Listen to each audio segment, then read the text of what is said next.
Tracking, alerting, protecting. This is WKYT News at 6. An elderly Rowan County man found beaten to death in his driveway has police searching for a killer. We are learning new information tonight about the condition of a Danville restaurant worker who was shot last month. And I have no doubt in my mind that Sean will one day be back at Rosenwald Dunbar. Family, friends, and co-workers of a Jessamine County teacher are running to raise money for her recovery. WKYT News at 6 starts now. We are tracking a breaking news alert out of Boyle County tonight. Good evening to you. Kentucky State Police have charged a man with murder for the death of a one-year-old child in his care. Police were called to a home on Bells Lane in Junction City this morning. The little boy was taken to the hospital where he later died. Police say a preliminary investigation reveals the child died from severe trauma. Police have arrested 25-year-old Joseph Adams in the case and charged him with murder. We'll continue to follow this investigation and bring you updates as we get them. It was a tragic ending for a Rowan County man. Kentucky State Police want to know who killed 82-year-old Lloyd Souders. A friend found him in his driveway yesterday. The Rowan County coroner has confirmed Souders died from multiple sharp and blunt force trauma. But as WKYT's Victor Puente tells us, friends don't understand why anyone would want to harm this sweet man. He is our top story at 6. The tape around the empty home of Lloyd Souders is a reminder to neighbors of the crime that happened there yesterday. You never hear anything bad happening out this way. Everything's quiet, everybody gets along as well.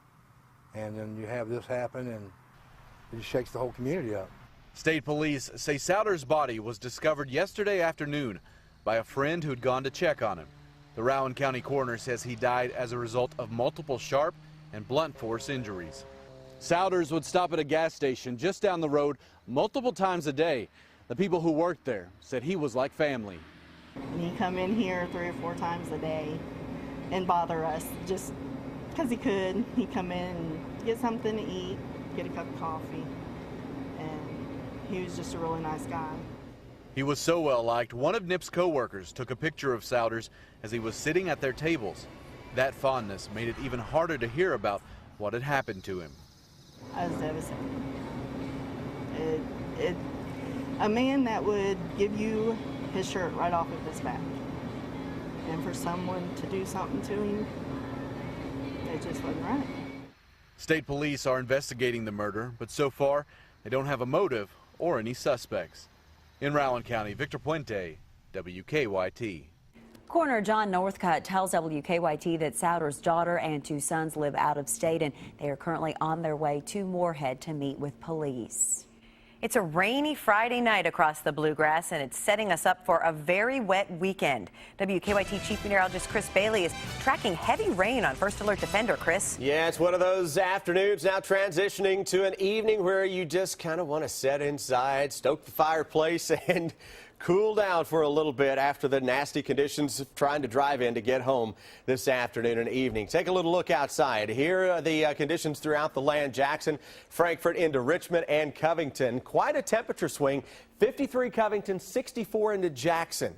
But it's the area of southeastern Kentucky just now getting into some of those steadier showers and even a rumble of thunder, a possibility down there. Into the Bluegrass region, check out the band of very heavy rain that is lifting its way onto the north. From Owingsville back into northern parts of Fayette County, most of the Georgetown area, Franklin County, heavy rain coming on down the pike. And that is the beginning of a soggy evening throughout most areas. Lexington region, don't expect a big break anytime soon. Southbound we go on Interstate 75.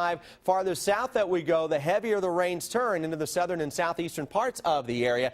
Campbellsville down into parts of Greene County. That's another round that'll work its way on into town over the next several hours. Moral of the story, it is a wet evening with temperatures mainly into the 50s in most areas. Rainy for Friday football, we know that. What about the weekend? I do have some dry times. When I come back, we'll talk about some big boomers showing up on the 7-day forecast as well.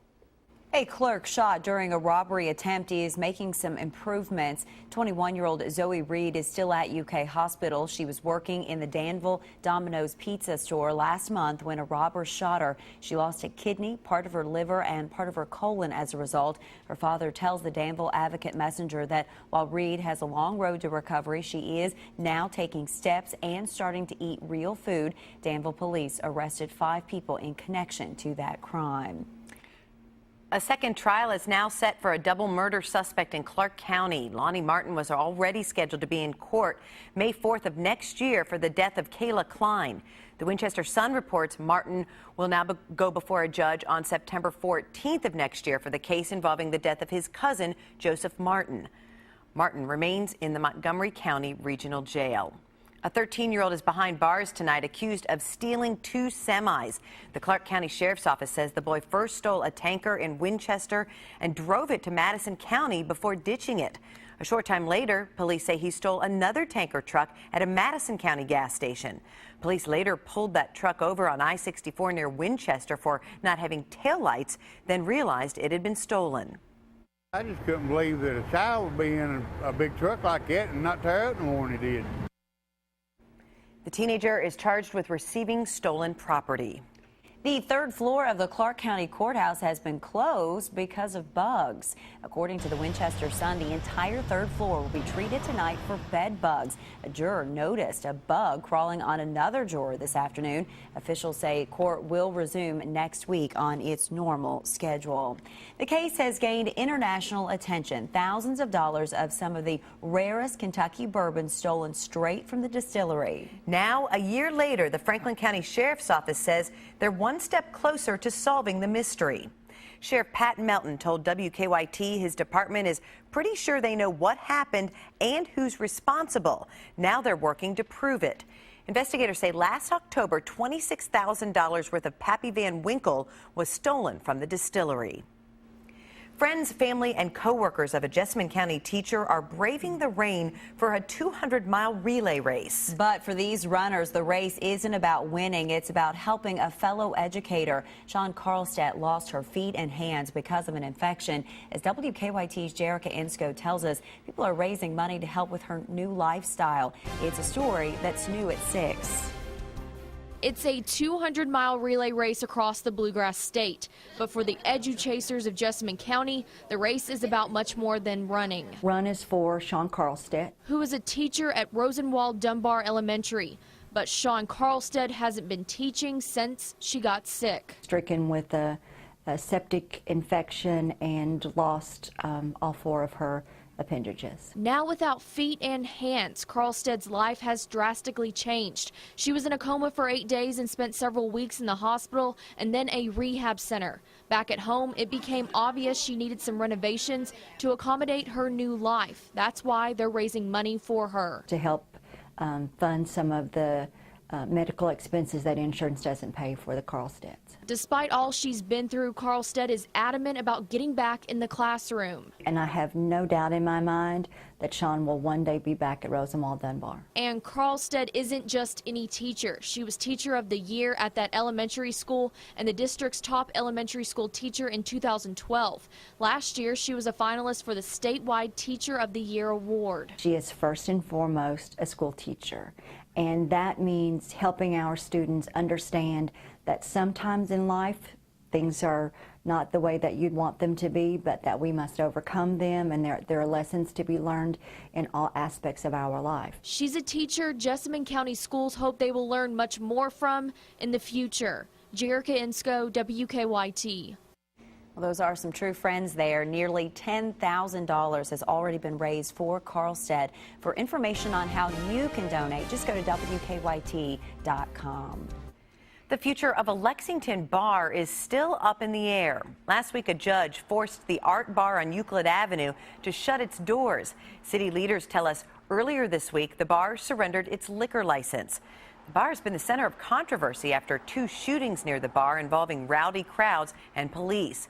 According to the Herald Leader, a judge decided the bar will get more time to allow city leaders and the Art Bar to settle their differences. A court date has not yet been set for the next hearing. We have certainly had our fair share of rain this week, and of course more is on the way for this weekend. City cleanup crews are gearing up to prevent flooding by clearing out debris from storm drains. WKYT's Mike Linden went out with a crew this morning and has more on the steps they take to prevent flooding. After a heavy rain in Lexington, city crews are at work preventing what could lead to flooded streets and damage to homes. The intersection of Cabot and Parkside Drive in Lexington is a notorious spot for flooding, and it doesn't take much. Well, actually, I've seen it probably up to where that silver car just went by, the water. So, I mean, where we're standing, we're chest high in it right now at least. It gets pretty deep, really. There are 58 locations throughout Fayette County that are deemed critical culverts, areas that require frequent maintenance to prevent flooding. The whole idea is to unplug the outlet. It's like your bathroom drain. You have to remove whatever accumulates on it in order to get it to drain out, and that's what we're doing here. Flooding became such a major issue for homeowners in this particular area of Lexington that this field where I'm standing was once filled with homes until the city had to purchase them using federal grant money. Crew members say it's always a surprise what debris they find on a daily basis. And mattresses, privacy fence, firewood, lots of toys, leaves, just regular debris. City crews inspect the critical culverts once a month or at least 3 business days after a heavy rain. In Lexington, Mike Linden, WKYT. Crews are warning people not to attempt to drive through flooded streets. According to the National Weather Service, the average car can be swept away in only 12 inches of water. As the election gets closer, candidate for Senate Allison Lundergan Grimes enlists the help of a former First Lady, and Senator Mitch McConnell makes an appearance in Lexington. That's coming up on WKYT News at 6. After dodging whether she voted for President Obama, Senate candidate Allison Lundergan Grimes enlisted the help of Hillary Rodham Clinton. The former Secretary of State will campaign for Grimes next Wednesday in Louisville. During a taped meeting with the Louisville Courier-Journal's editorial board, Grimes would not reveal whether she voted for President Obama in 2008 and 2012. Did you vote for President Obama, 2008, 2012? You know, this election it isn't about the president. It's about making sure we put Kentuckians back to work. Did you vote for it? I was actually in 08 a delegate for Hillary Clinton, and I think that Kentuckians know I'm a Clinton Democrat through and through. I respect the sanctity of the ballot box. After not answering again, Grimes went on to accuse Senator Mitch McConnell of putting government up for sale by opposing campaign finance reform.